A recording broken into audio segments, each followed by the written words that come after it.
E o ministro segue falando, virando página e falando sem interrupções, pelo menos na última hora e meia ou 2 horas. Vamos ouvir um trechinho. Material entre os delitos previstos nos artigos 350-L e 359-M do Código Penal. O que reitero no presente momento, uma vez que a análise dos fatos demonstrou a total autonomia entre os tipos. Também aqui saliento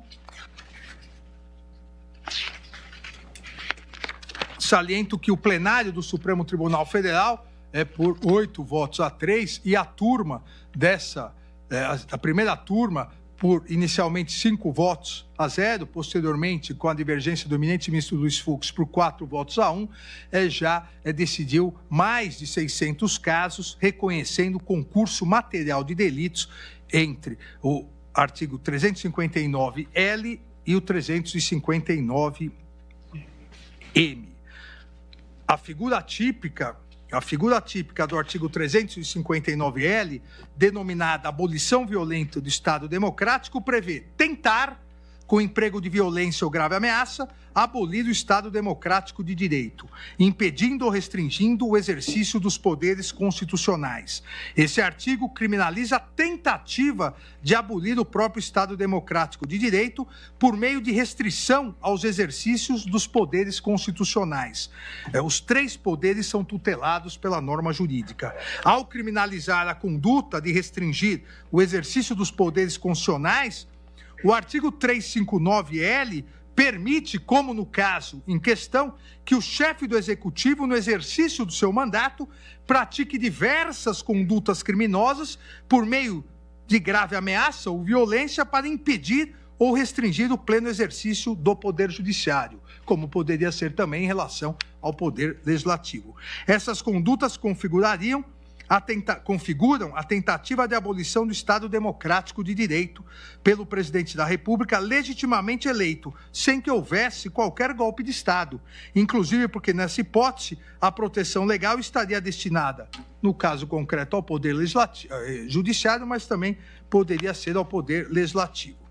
Diferentemente, no tipo penal descrito no artigo 359-M, tentar depor por meio de violência ou grave ameaça o governo legitimamente constituído, a objetividade jurídica é a proteção do governo legitimamente constituído.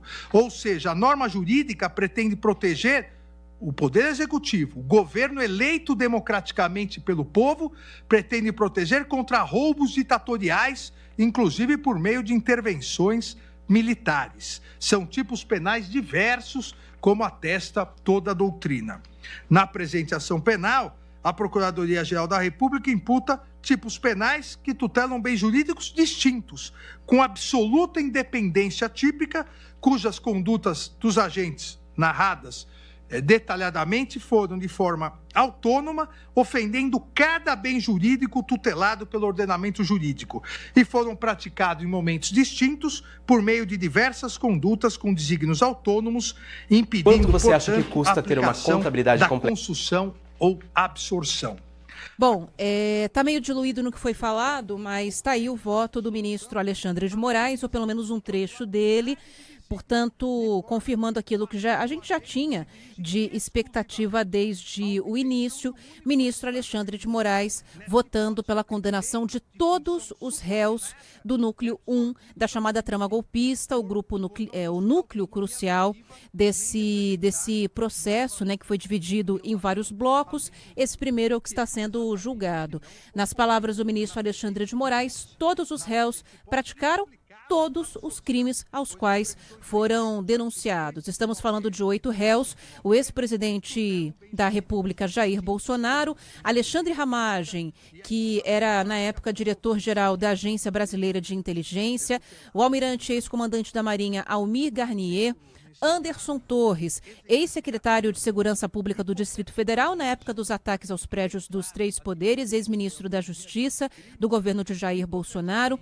Também Augusto Heleno, general da Reserva e ex-ministro do Gabinete de Segurança Institucional.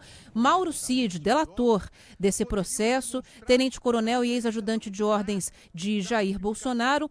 Sétimo réu é Paulo Sérgio Nogueira, general da Reserva e ex-ministro da Defesa, e Walter Braga Neto, general da Reserva e ex-ministro da Casa Civil e da Defesa. Portanto, primeiro voto dado, ministro Alexandre de Moraes segue falando, pode ser que ele já apresente aí as sugestões dele para cumprimento de pena, tempo de cumprimento de pena, a chamada dosimetria desses crimes. Vamos lá para Brasília, o Felipe Campbell está aqui com a gente para falar um pouco mais sobre isso. Expectativa era mesmo pelo pedido de condenação, né, Campbell? Inclusive que as defesas do ex-presidente Jair Bolsonaro já vinham falando antes mesmo do julgamento ser reiniciado hoje.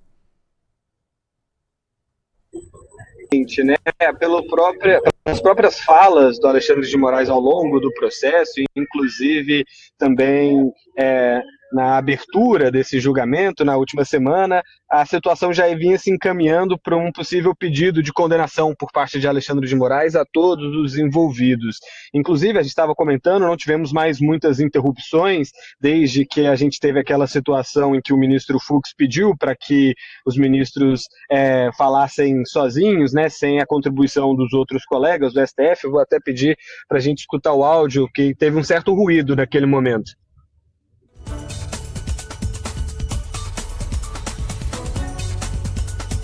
Obrigado, ministro Flávio. E era exatamente isso que estava ocorrendo. Só uma questão de ordem antecedente da explicação de Vossa Excelência. Senhor presidente, conforme nós combinamos naquela sala, aqui do lado, pois não, ministro os ministros votariam direto, sem intervenções de outros colegas. Muito embora foi muito própria essa intervenção do ministro Flávio Dino, mas eu gostaria de cumprir aquilo que nós combinamos no momento em que eu votar. É que, nesse caso, houve autorização do relator? Não, sim. Presidente, eu concedo a parte normalmente. Presidente. Mas eu não vou conceder conforme nós combinamos lá na sala, porque o voto muito extenso, a gente perde o fio da meada, principalmente quando eventualmente a gente apresenta uma certa discordância. Mas essa parte foi pedido a mim, não a Vossa Excelência. Não, eu sei, eu me lembrei do que nós combinamos. E eu tranquilizo, ministro Fux, que eu não pedirei de Vossa Excelência. Pode dormir em paz. O advogado de Bolsonaro, Paulo Cunha Bueno, disse que se o julgamento se basear em elementos jurídicos, não tem como condenar o ex-presidente. A expectativa da defesa é que o processo seja julgado à luz só e somente de elementos estritamente jurídicos. Se for julgado assim, a convicção é de que deverá ser absolvido. Se houver influência de outras variáveis, aí a gente já não pode dizer. Se o julgamento for estritamente jurídico, não tem como ser condenado.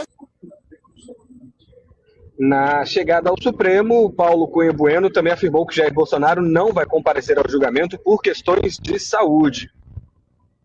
Não virá, ele não tem recomendação médica para isso. Não, a saúde dele é debilitada, né? Ele tem uma limitação médica, evidentemente, não poderia vir aqui por essa limitação, ainda que fosse a vontade dele. Mais cedo, na chegada ao Supremo, o líder da oposição na Câmara dos Deputados, Luciano Zucco, do PL, criticou a ação e disse que a anistia pode ser pautada no Congresso na semana que vem. Não houve devido processo legal, não houve a ampla defesa, nós estamos estarrecidos, e não é só quem tem a ideologia da direita, mas acho que vocês já estão vendo que o mundo está observando o que está sendo pautado aqui na data de hoje. E eu espero que essa decisão seja revertida na semana que vem ou nas próximas semanas, uma pauta que já está construída pela maioria de assinaturas dos deputados, que são os representantes do povo, e a gente está já com o apoio dos líderes também, e com o sentimento de que a gente pode pautar a anistia já na semana que vem.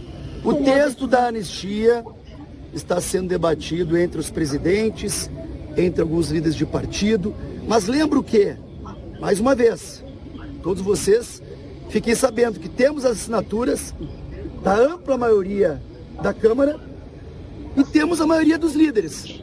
Não é o líder da oposição, o deputado Zucco, que está falando. Vocês podem perguntar para o líder do Progressista, do União Brasil, do Republicanos. Bom, isso. Enquanto isso acontece no Congresso, enquanto a anistia, né, pode avançar no Congresso, existe essa pressão da oposição, o ministro Alexandre de Moraes continua fazendo seu voto aqui no Supremo Tribunal Federal. Vamos seguir acompanhando aqui ao longo da tarde, ainda na expectativa se ainda hoje o ministro Flávio Dino também já começa a fazer o seu voto. De volta ao estúdio. Porque a expectativa é que a sessão vá até às 7 da noite. Não teve pausa para almoço, né, Campbell? Ninguém parou aí no Congresso. Inclusive, essa intervenção do ministro Flávio Dino agora há pouco que gerou essa irritação no ministro Fux. O Flávio Dino até falou, aproveitar aqui para o ministro Alexandre de Moraes tomar uma água, dar uma respirada, né? Porque ninguém parou. Existe alguma expectativa de pausa ou isso já foi dito? Até porque a gente não sabe até que horas o ministro Alexandre de Moraes vai falar, mas pelo menos até 7 da noite a gente tem sessão aí garantida na primeira turma do STF hoje, né? Exatamente, é o que está marcado, então é muito provável que os ministros queiram usar esse período todo, visto até que adicionou-se, né, mais um dia de julgamento, então teremos aí as sessões hoje, quarta-feira, quinta e sexta-feira, então eles estavam sentindo essa necessidade de falar por mais tempo, ter mais tempo para expor os seus votos, até por causa de todo o interesse público desse julgamento, mas ainda não temos certeza se, acabando o voto do ministro Alexandre de Moraes, se ele vai encerrar a sessão e ela só seria retomada amanhã, ou se o ministro Flávio Dino também já iria começar a fazer seu voto, né? Estamos aqui na expectativa também. Eu tô que nem os outros advogados, né? Ninguém almoça nesse plenário, ninguém para, né? Mas Exato. Vamos ver como é que vai ser o encaminhamento daqui por diante. Qualquer novidade, a gente está por aqui, Campbell. Obrigada, viu? Bom trabalho. Tchau, meu amigo. Perfeito, obrigado, gente. Até logo. Tá lá, então, ó. 1969, segue falando o ministro Alexandre de Moraes. Onde a ditadura militar, para restringir a independência do Poder Judiciário e seu livre exercício, aposentou compulsoriamente os ministros desse Supremo Tribunal Federal, Vitor Nunes Leal, Hermes Lima e Evandro Lins e Silva. E, em solidariedade, o ministro Gonçalves de Oliveira renunciou ao cargo, aposentando também o general Perry Bevilacqua do STM. Veja, nem democracia é no Estado de Direito, mas as condutas típicas, elas configurariam hoje a abolição do Estado de Direito, porque impediam o livre exercício do judiciário e do legislativo. São crimes autônomos cujas condutas, descritas longamente, demonstram a possibilidade de concurso material. Diante de todo exposto, voto no sentido da procedência total da ação penal para condenar os réus Almir Garnier Santos, Anderson Gustavo Torres, Augusto Heleno Ribeiro Pereira, Mauro César Barbosa Cid, Paulo Sérgio Nogueira de Oliveira e Walter Souza Braga Neto pela prática das condutas de organização criminosa armada, tentativa de abolição violenta do Estado Democrático de Direito, golpe de Estado, dano qualificado pela violência e grave ameaça contra o patrimônio da União e com considerável prejuízo para a vítima e deterioração do patrimônio tombado, observadas as regras de concurso de pessoas e concurso material. Em relação a Jair Messias Bolsonaro, pelas mesmas infrações já descritas e a imputação específica de liderar a organização criminosa. E condena o réu Alexandre Rodrigues Ramagem pela prática das condutas de organização criminosa armada, tentativa de abolição violenta no Estado Democrático de Direito e golpe de Estado, deixando de analisar as condutas cuja ação penal foi suspensa pela resolução número 18, 2025 da Câmara dos Deputados. É o voto, senhor presidente. Com a aprovação do voto do eminente relator, ministro Alexandre de Moraes, nós alcançamos o objetivo dessa sessão ordinária, extraordinária, melhor dizendo, e voltaremos depois para a nossa sessão ordinária com o voto do ministro Flávio Dino. Eu consulto a ministra Carmen Lúcia, os eminentes ministros, se podemos voltar às... Falando o ministro Cristiano Zanin, 16 horas, propondo 16 horas para a retomada da sessão, uma pausa de 1h30, portanto. 16? 16 em ponto? 15h30 é suficiente, presidente. Inclusive, se Vossa Excelência quiser cancelar o almoço, eu e o advogado do general Heleno vamos ficar felizes. É o que foi que pediu o horário de almoço no começo do processo. Para a nossa sessão ordinária com o voto de Vossa Excelência. E eu vou proclamar o resultado parcial após o voto do ministro Alexandre de Moraes, relator, que julgava procedente a ação penal 2668, nos termos do voto proferido, o julgamento foi suspenso. Fica encerrada a sessão. Cristiano Zanin, portanto, encerrando a sessão, que começou 10 e pouquinho da manhã. Daqui 1 hora, portanto, mais ou menos, será retomada a votação com o segundo ministro a falar, ministro Flávio Dino. Na sequência, fala Luiz Fux, depois a ministra Carmen Lúcia e Cristiano Zanin, que é o presidente, vai falar por último, não hoje. Expectativa é que hoje fale só o ministro Flávio Dino.